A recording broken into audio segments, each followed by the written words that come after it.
ಮೊದಲನೇದಾಗಿ ನನ್ನೆಲ್ಲ ನಾಯಕಿಯರಿಗೆ ಮಹಿಳಾ ದಿನಾಚರಣೆಯ ಹಾರ್ದಿಕ ಶುಭಾಶಯಗಳು. ಮಹಿಳಾ ದಿನಾಚರಣೆಯ ಅಂಗವಾಗಿ ಇವತ್ತು ಮಹಿಳಾ ಕಾಂಗ್ರೆಸ್ ವತಿಯಿಂದ ಬಹಳಷ್ಟು ಅರ್ಥಪೂರ್ಣವಾದಂಥ ಈ ಒಂದು ದಿನಾಚರಣೆಯನ್ನ ಸೌಮ್ಯ ರೆಡ್ಡಿ ಅವರ ಸಾರಥ್ಯದಲ್ಲಿ ಇವತ್ತು ನಾವೆಲ್ಲರೂ ಮಾಡ್ತಾ ಇದ್ದೀವಿ.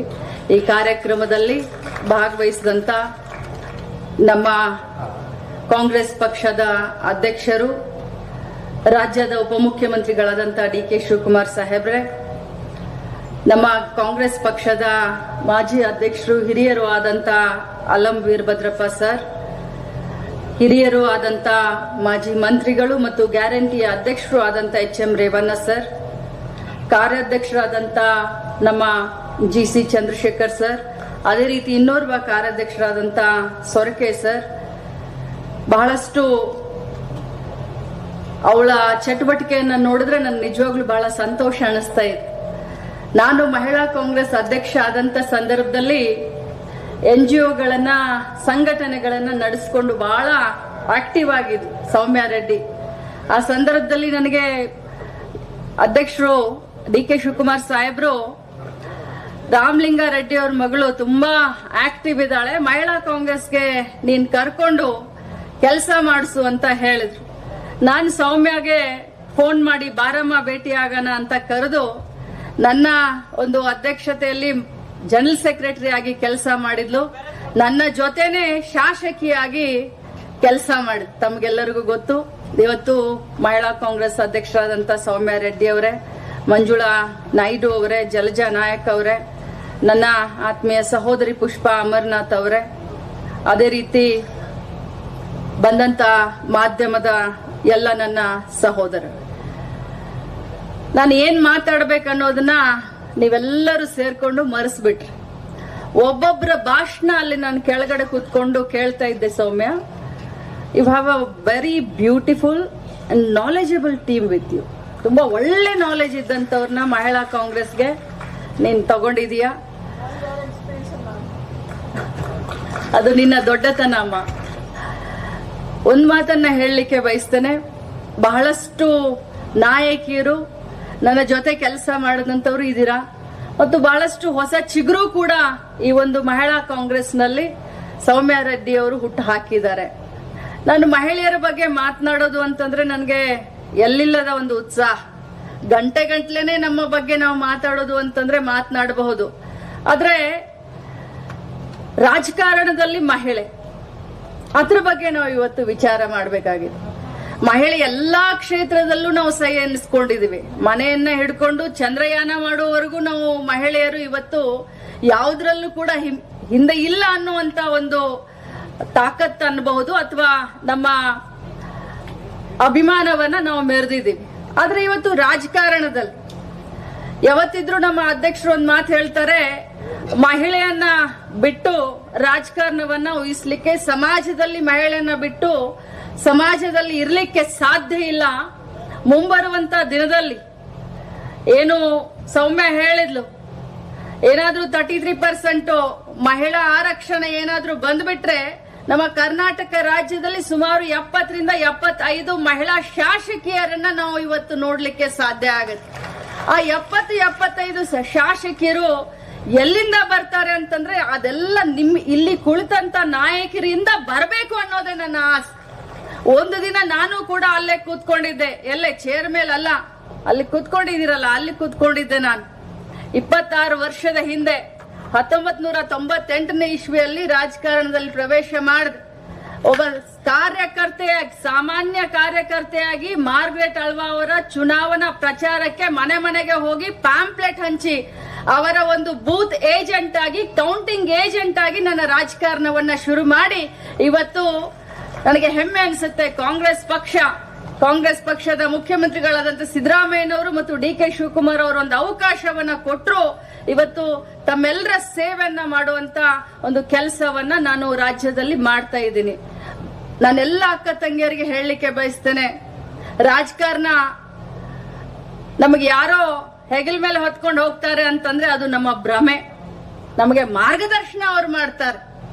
ಆ ಮಾರ್ಗದರ್ಶನವನ್ನ ಇಟ್ಕೊಂಡು ನಾವು ಫೀಲ್ಡ್ ನಲ್ಲಿ ನಮ್ಮ ಏರಿಯಾದಲ್ಲಿ ನಮ್ಮ ಗಲ್ಲಿಯಲ್ಲಿ ಊರಲ್ಲಿ ನಾವು ಕೆಲಸವನ್ನ ಮಾಡಿ ಅಲ್ಲಿ ಯಾರು ಇಲೆಕ್ಷನ್ ನಿಂತ್ಕೊಳ್ತಾರಲ್ಲ ಅವ್ರು ಹೇಳ್ಬೇಕು, ಇವ್ರ ಇಲ್ದೆ ನಮ್ಗೆ ಇಲೆಕ್ಷನ್ ನಲ್ಲಿ ಕಷ್ಟ ಆಗತ್ತೆ, ಇವ್ರಿದ್ರೆ 200 ಓಟ್ ನಮ್ ಜೊತೆಯಲ್ಲಿ ಬರುತ್ತೆ ಅಂತ ಹೇಳ್ಬೇಕು. ಅಂದಾಗ ಮಹಿಳಾ ನಾಯಕತ್ವ ಬೆಳಿಲಿಕ್ಕೆ ಸಾಧ್ಯ. ನೀವು ಬನ್ನಿ, ಸೌಮ್ಯ ರೆಡ್ಡಿ ಜೊತೆಯಲ್ಲೇ ಇರಿ, ಆದ್ರೆ ನಿಮ್ಮ ಗಲ್ಲಿಯಲ್ಲಿ, ನಿಮ್ಮ ಊರಲ್ಲಿ, ನಿಮ್ಮ ನಗರದಲ್ಲಿ ನೀವು ಸಮಾಜ ಸೇವೆಯಲ್ಲಿ ತೊಡಗಿಸ್ಕೊಳ್ಬೇಕಾಗತ್ತೆ. ಅಂದಾಗ ನಾವು ನಾಯಕತ್ವದ ಗುಣವನ್ನ ನಾವು ಬೆಳೆಸ್ಕೊಳ್ಳೋಕೆ ಸಾಧ್ಯ ಆಗತ್ತೆ. ನಾನೇನು ದೊಡ್ಡ ಪ್ರೂವ್ ಮಾಡ್ಬಿಟ್ಟಿದ್ದೀನಿ, ದೊಡ್ಡ ನಾಯಕಿ ಆಗಿದ್ದೀನಿ ಅಂತ ಅಲ್ಲ. ನಾನು ಕೂಡ ನಿಮ್ಮಿಂದನೇ ಇಲ್ಲಿ ಬಂದು ನಿಂತ್ಕೊಂಡಿದ್ದೀನಿ. ಅದಕ್ಕೆ ಒಂದೆರಡು ಮಾತನ್ನ ಹೇಳ್ತೀನಿ. ಸರ್ಕಾರದ ಕಾರ್ಯಕ್ರಮಗಳು, ಗೃಹಲಕ್ಷ್ಮಿ ಇರ್ಬೋದು, ಎಲ್ಲರೂ ಹೇಳಿದಿರ, ನಾಟಕದ ಮುಖಾಂತರ ಕೂಡ ಹೇಳಿದಿರ. ಆದ್ರೆ ಅದು ಎಷ್ಟು ಸಾಮಾನ್ಯ ಜನರಿಗೆ ಎಷ್ಟು ಅದು ಅನುಕೂಲ ಆಗಿದೆ ಅಂತಂದ್ರೆ, ಇವತ್ತು ನಮ್ಮ 3 ಜನ ಬೆನಿಫಿಷರಿಗಳು ಬಂದಿದ್ದಾರೆ. ಎಲ್ಲಿದ್ದೀರಮ್ಮ? ಎಲ್ಲಿ ಹಿಂದೆ ಇದ್ದೀರಾ? ಆಗ್ಲಿ, ಅವ್ರಂತ್ರು ಇರ್ಲಿ. ನಾನು ಹೀಗೆ ಕೇಳ್ತೀನಿ ಅಂತ ತಪ್ಪು ತಿಳ್ಕೊಳಕ್ ಹೋಗ್ಬೇಡಿ. ಇದ್ರಲ್ಲಿ ಯಾರಾದ್ರೂ ಗೃಹಲಕ್ಷ್ಮಿಯನ್ನ ತಗೊಳ್ತಾ ಇದ್ರೆ ಸ್ವಲ್ಪ ಕೈ ಎತ್ತಿ ನೋಡೋಣ. ಎಷ್ಟು ಜನ ಗೃಹಲಕ್ಷ್ಮಿಯನ್ನ ತಗೊಳ್ತೀರಾ? ಸಂತೋಷ ಆಗುತ್ತೆ. ಅದು ನಮ್ಮ ಹಣ, ನಮ್ಮ ಹಕ್ಕು. ಅದು ಮಹಿಳೆಯ ಸ್ವಾಭಿಮಾನವನ್ನ, ಮಹಿಳೆಯ ಒಂದು ಸಬಲೀಕರಣ ಮಾಡ್ಲಿಕ್ಕೆ ಇವತ್ತು ಕಾಂಗ್ರೆಸ್ ಪಕ್ಷದ ನೀತಿ ಸಿದ್ಧಾಂತ, ನಮ್ಮ ಸೈದ್ಧಾಂತಿಕತೆ ಏನು ಅಂತಂದ್ರೆ, ಇವತ್ತು ಕಾಂಗ್ರೆಸ್ ಪಕ್ಷದ ನೆಲೆಗಟ್ಟು ಏನು ಅಂತಂದ್ರೆ, ಮಹಿಳೆಯನ್ನ ಮುಖ್ಯ ವಾಹಿನಿಗೆ ತರೋದೇ ನಮ್ಮ ಇದು. ಮಹಾತ್ಮ ಗಾಂಧೀಜಿಯವರು ಹೇಳಿದ್ರು, ಈ ದೇಶಕ್ಕೆ ನಿಜವಾದ ಅರ್ಥದಲ್ಲಿ ಸ್ವತಂತ್ರ ಯಾವತ್ತು ಬಂದಿದೆ ಅಂತಂದ್ರೆ ಅದು ಮಧ್ಯರಾತ್ರಿ ಒಬ್ಬ ಮಹಿಳೆ ಸ್ವಚ್ಛಂದವಾಗಿ ನಡೆದಾಡ್ತಾ ಇದ್ರೆ ಈ ದೇಶದಲ್ಲಿ ಆ ದೇಶಕ್ಕೆ ಸ್ವತಂತ್ರ ಬಂದಿದೆ. ಆ ವಿಚಾರಧಾರೆಯನ್ನ ಇಟ್ಕೊಂಡಂತ ಪಕ್ಷದವ್ರು ನಾವು. ಇವತ್ತು ಬಹಳ ಸಂತೋಷ ಅನ್ಸುತ್ತೆ. 1,23,00,000 ಮಹಿಳೆಯರಿಗೆ, ಮನೆ ಯಜಮಾನಿಗಳಿಗೆ ಇಲ್ಲಿಯವರೆಗೆ 34,000 ರೂಪಾಯಿಗಳನ್ನ ಹಾಕಿದ್ದೀನಿ ಒಬ್ಬೊಬ್ಬರಿಗೆ.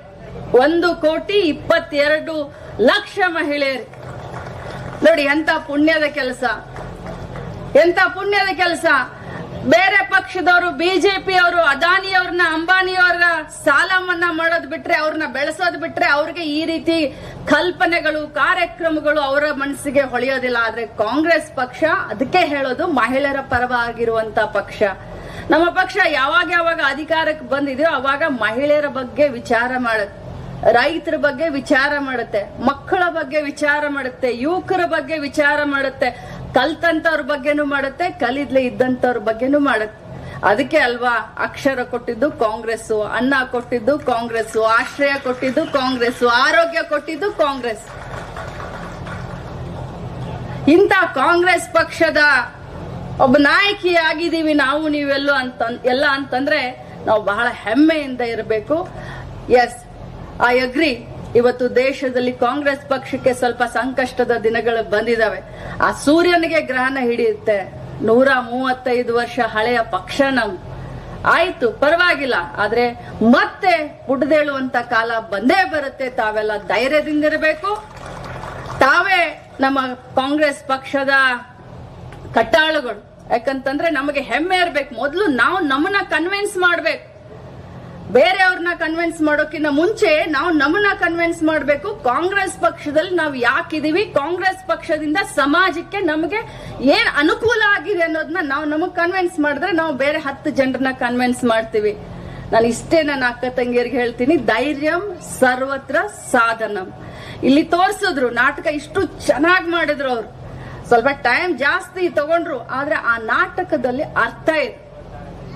ಕುಡುಕ ಗಂಡ, ಮಗಳಿದ್ದಾಳೆ, ತಲೆ ಬಾಚ್ತಾ ಕೂತ್ಕೊಂಡಿದ್ದಾಳೆ. ಮಗಳನ್ನ ದೊಡ್ಡವಳನ್ನ ಮಾಡಿ ಸ್ವಾಭಿಮಾನಿಯಾಗಿ ಅವಳ ಕಾಲ ಮೇಲೆ ನಿಲ್ಲಿಸ್ಬೇಕನ್ನುವಂತ ತಾಯಿಯ ಕನಸು.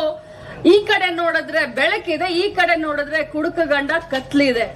ಆ ಎರಡರ ಮಧ್ಯದಲ್ಲಿ ಆ ಮಹಿಳೆಯ ಪಾತ್ರ ಏನನ್ನೋದು ಬಹಳ ಮುಖ್ಯ. ಆ ಮಹಿಳೆ ಯಾವ ರೀತಿ ಸಮಾಜದಲ್ಲಿ ಸ್ವಂತ ಶಕ್ತಿಯ ಮೇಲೆ ಎದ್ ನಿಂತು ಮಗಳನ್ನ ಬೆಳೆಸ್ತಾಳೆ ಅನ್ನೋದು ಬಹಳ ಮುಖ್ಯ.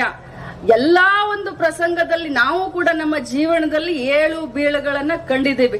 ಇವತ್ತು ನಿಮ್ಮ ಎದುರುಗಡೆ ನಾನು ಭಾಷಣ ಮಾಡ್ತಾ ಇದ್ದೀನಿ ಅಂತಂದ್ರೆ ದಿನದ 24 ಗಂಟೆ, ವರ್ಷದ 365 ದಿನ ನಾನು ಸಂತೋಷದಿಂದ ಇರ್ತೀನಿ ಅಂತ ತಿಳ್ಕೊಂಡ್ರ? ಭ್ರಮೆ. ಕ್ಷಣ ಕ್ಷಣಕ್ಕೂ ನಮಗೆ ಅಡಚಣೆಗಳಿರ್ತಾವೆ.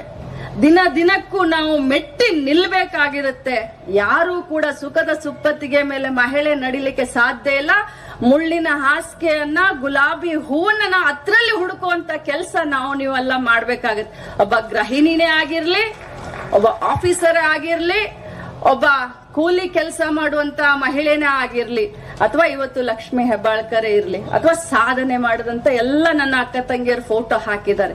ಪ್ರತಿಯೊಬ್ಬರಿಗೂ ಅಗ್ನಿ ಪರೀಕ್ಷೆ ಇರುತ್ತೆ, ಪ್ರತಿಯೊಬ್ಬರಿಗೂ ಪರೀಕ್ಷೆ ಇರುತ್ತೆ. ಆದ್ರೆ ತಾಳ್ಮೆಯಿಂದ ನಾವು ಚಾಣಾಕ್ಷ ಬುದ್ಧಿಯಿಂದ ಆ ಒಂದು ಪರೀಕ್ಷೆಯಲ್ಲಿ ಪಾಸ್ ಆಗ್ಬೇಕು.